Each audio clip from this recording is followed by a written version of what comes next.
राज्यात पेट्रोल पंपावर होत असलेल्या गर्दीच्या पार्श्वभूमीवर मुख्यमंत्री फडणवीसांनी महत्त्वाचं वक्तव्य केलं आहे। पंपावर गर्दी करू नका असं आवाहन फडणवीसांनी केलंय।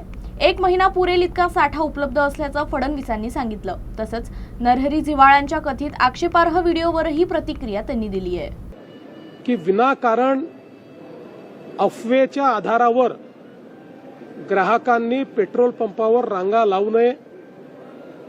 आपल्याकडे 1 महिन्याचा पेट्रोल डिझेलचा पूर्ण स्टॉक या ठिकाणी आहे, पण विनाकारण जर पेट्रोल जास्तीचं भरून घेतलं, रांगा लावल्या, तर त्यातनं सप्लाय आणि डिमांडवर ताण निर्माण होतो। लॉकडाऊन लागणार नाही हे केंद्र सरकारने जाहीर केलेलं आहे।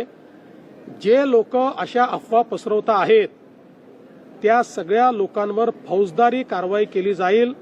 मी स्पष्टपणे सांगतो, अशा पद्धतीच्या खोटी माहिती फेसबुक किंवा एक्स किंवा कुठल्याही सोशल मीडिया प्लॅटफॉर्मवर टाकणं किंवा अशा प्रकारच्या खोट्या पोस्ट या व्हॉट्सअपच्या माध्यमातून पुढे पाठवणं, तुम्ही फॉरवर्ड तरी केली तरी तो गुन्हा ठरेल।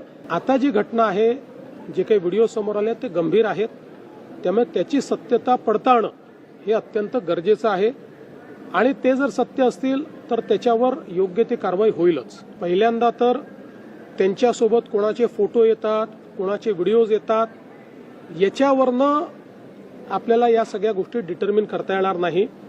फोटो आणि व्हिडिओज आलेल्यांचा सहभाग आहे का हे महत्वाचं आहे आणि तो सहभाग कोणाचा असेल तर कारवाई होईल, नसेल तर केवळ फोटो या ठिकाणी एखाद्याचा निघाला, आता आम्ही सगळे इथे उभे आहोत, आमच्या मागे कोण उभं आहे आम्हाला माहिती नाही आणि त्याच्यासोबत फोटो निघाला, उद्या त्यांच्यातल्या कोणी काय केलं म्हणजे इथे कोणी करणार नाही, तरी देखील अशा प्रकारे आपल्याला दोषी नाही पकडता येणार।